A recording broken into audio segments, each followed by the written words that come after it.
যদি আমি জানতাম তোমার মনে এরকম নোংরামি ভরা আছে, কখনো তোমার সাথে আসতাম না আমি। এই তোমার ভালোবাসা, বউ খেতে পাবে না, ঘরে শুকিয়ে মরবে, তাও তুমি শুয়ে থাকবে। তুই আমাকে একটা কথা বল, তুই তো জেনে শুনে দেখে শুনে আমাকে বিয়ে করলি, দেখুন এরকম করলে কি করে কি হবে বল। তা কাজে কমে যাও, নাহলে খাবোটা কি বলো? ও যা আছে দু একদিন চালা, তারপরে আমি ব্যবস্থা করছি। ঘরে শুয়ে শুয়ে কি ব্যবস্থা হয় বলো? আসল কথা বললে তুমি আবার রেগে যাবে, জেনে বলতাম। কি আসল কথা শুনি? তোমার ভাতা ছিল এমএলএ, বুঝতে পেরেছো তো? সরকার যে টাকাগুলো এমএলএ সাহেবের হাতে দিত গরিব মানুষদেরকে দিতে, সেটা তোমার স্বামী না দিয়ে তার নিজের পকেটে ভরে নিত। তা তার সংসার তো রাজার হালে চলবেই, কিন্তু আমাকে কে ক টাকা দিচ্ছি বল, তাই আমার সংসার রাজার হালে চলবে। তাহলে তুমি কাজে যাবে না বলতে চাইছো, তাই তো?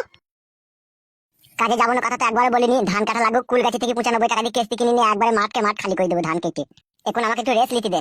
তোমার কথাবার্তা শুনি এমনি যেমন নিজের মতো আমি নিজে ফাটাই। ওই রকম কথা বলছো কেন তুমি? মাথা ফাটাবা বলছো কেন? বল, আমার মানুষের সুখ দুঃখ বুঝো না নাকি তুমি? আমি গরিব মানুষের ছেলে, কিছু দিতে পারি আর না পারি, শরীরের চাহিদাটা তোমার ভালোভাবে ভালোবাসা দিয়ে মিটাইতে পারবো, কিন্তু তুমি যদি কোনো আসমানের চান চাও, সেটাকে আমি দিতে পারবো বলো?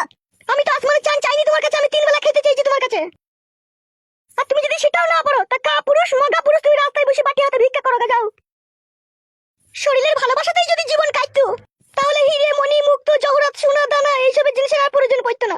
এসি রুম, মকমলের বিছানা, হাইড্রোলিক খাট, এইসব আর মানুষের প্রয়োজন পড়তো না। ওগুলো চাচ্ছি নাকি আমার কাছে? তোর কাছে কাদা চাবো, কাদা কুকুর বেটা। 3 মাস হইলে ঘর থেকে বাইক হইলে যে কাদা কুকুর বেটা, 3 বার শোয়া ছাড়া ও আমাকে আর কিচ্ছু দিতে পারলো না। তোর হুঁশ বুদ্ধি বিশাল কম তোরে। কিসের লিগে?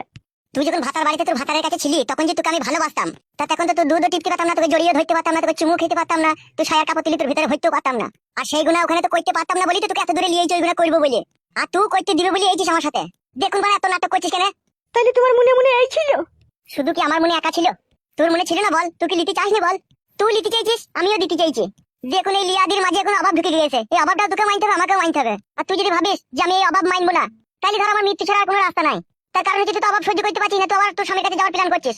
তুই তোর স্বামীর কাছে চলে যাবি, আর তোর স্বামী তখন খই আছে, তোকে ভরার জন্য করে নিয়ে নেবে, তোকে আরাম করে ভরবে তোর স্বামী, আর তোর স্বামীর বুকের উপরে মাথা রেখে সব সত্যি কথা বলে দিবি তুই যে ফুটু আমাকে নিজে নিজে ভালোবেসে পেঁচে ফেলে ঘর থেকে বাই করে নিয়ে গেছে, ওই যত অপরাধী, আমার কোনো দোষ নাই, আমি যেতে চাইনি, ওই আমাকে জোর করে নিয়ে গেছে। তুই তোর স্বামীর ঘরে থেকে যাবি, আমি আর আমাদের গ্রাম কোনোদিনও ঢুকতে পারবো না। ঢুকলি তো তোর স্বামী এমএলএ সাহেব আমাকে মার্ডার করে দেবে তার লোকজন দিয়ে। তাহলে তুই আমাকে কেমন ভালোবেসেছিস তুই বুঝ, তুই আমার মৃত্যু চাচ্ছিস। মৃত্যু এলে আসবে, আমি আর এই ঘরে বন্দি হয়ে থাকতে চাই না কাঠের পুতুলের মতো তোমার সাথে। না খাওয়া, না দাওয়া, না একটা ভালো শাড়ি, না একটা চুড়ি, না একটা ভালো বিছানা, না 3 বেলা তুমি আমাকে খেতে দিতে পারছো, সেটাও পারছো না, তুমি শুধু পক পক করে বইছো। আমি আর বইতে দিতে পারবো না, আমি পালাবো। কথাতে শুনেছি রে, মানুষের সাথে বিচ্ছেদ না হইলে কে আপন কে পর বোঝা যায় না। তা তোর কথাবার্তাতে মনে হচ্ছে তুই আমার আসল শত্রুর এই পৃথিবীর মধ্যে। হইলে হবো। কথাটাতে একবারে বেঈমান স্বার্থপরের মতো বলছিস রে বউ। স্বার্থপর আমি নই, স্বার্থপর হচ্ছে তুমি। আমি স্বার্থপর না স্বার্থপর তো? এই গুদমারানির ভাই আবার কি গান মারাইতে এলো রে? পড়তে বললো বল, কি বলবে? ভিতরে আসতে বলবি না নাকি? গুদমানি ভাই কাটা ঘাই নুনে ছিটে দিতে এলো। কি ব্যাপার কি রে, মুখটা নইলি? না না এমনি, আয় আয়। শাশুড়ি মা ভালো আছে তো? ভালো আছি। কি ব্যাপার শাশুড়ি মা, গলাটা একটু ভারী ভারী লাগলে মনে হইলো তোমার? ঠান্ডা লেগেছে, গলায় ব্যথা করছে, এদিকে কি বলবি বলগা? কোনো অসুবিধা নাই তোমার? কোনো অসুবিধা নাই রে বলাই রায়। হ্যাঁ বল, কেন এলে? তুই জানি না কেন এলাম আমি? আমি কিছু জানি না, ওরা যার মেয়ে তাকে ভালো করে জিজ্ঞেস করলে আসবে কি আসবে না। তুই সব কোনো ঝামেলা পাকাইছি তো? আমার মেয়ে, তাই আমি ঝামেলা পাকাবো? যার মেয়ে তাকে বল। কি ব্যাপার শাশুড়ি মা, মন মেজাজ খারাপ, কেউ কি কিছু বললো তোমাকে? শুনে ছেলে, তোমাকে আমি একটা কথা বলছি, ঠিক আছে? তুমি রাগ করো, যা করো আমার সামনে করো, কখনো তেলে আর জলে কখনো মিশ খাই না। মানে কি বলতে চাইছো মা তুমি? মানে হচ্ছে আমি রাজা ভাতা ছেড়ে দিয়ে এই ভিখারি ভাতা ধরে আজ আমার পেটে দুটি দানা পানি নাইকু, আমি খেতে পেছি না, আমার পরনে একটা ভালো শাড়ি নাইকু, আর আমার মেয়ে তোমাকে ভালোবেসে বিয়ে করে আমার মতো কষ্টতে পড়ুক, তা আমি কিন্তু চাই না। আসল কথাটা কি হয়েছে একটু খুলে বলো তো মা আমাকে। বে কিছু হয়নি, তুই বাড়ি যা। যে বাড়ি যেতে বলছে ওকেই জিজ্ঞেস করো কি হয়েছে। কি বে, কি ব্যাপার কি বে? বাল ব্যাপার। শালা হারামি, তুই ভালোবাসা করে আমার শাশুড়িকে বিয়ে করলি, দেখুন খেতে দিতে পারছি না, লাগবে তো? গুদমানি ভাই বুকাচোদা, আমি কি তোর জন্য ফেসে গেছি বে? আমার জন্য কেন ফাঁসবি বে তুই? তোর বউ কি বলছে আমার শাশুড়ি?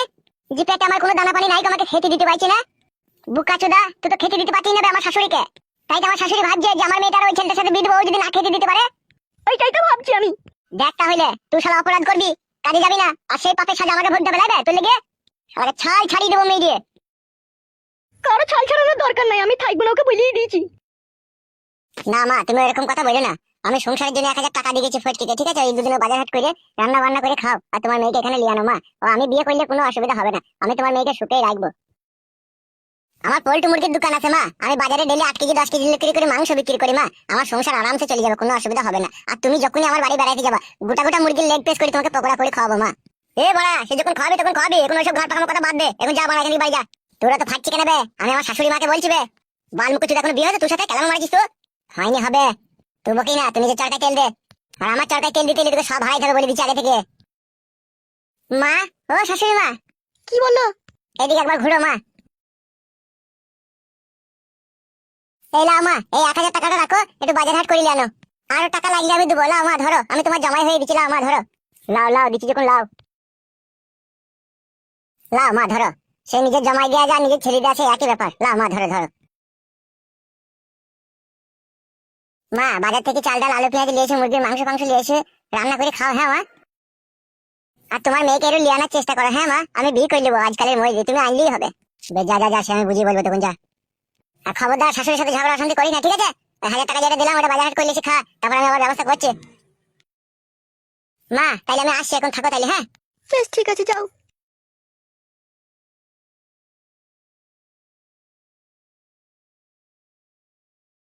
কই গো, পয়সাটা দাও, বাজারটা করলে নি। নিজে তো ইনকাম করার এক পয়সা মরদ নাই, পরের পয়সা খেতে ভালো লাগবে তো? পরের পয়সা আবার কি, এ তো নিজের জামাইয়ের পয়সা, জামাইয়ের পয়সা খেলে কোনো অসুবিধা নাই।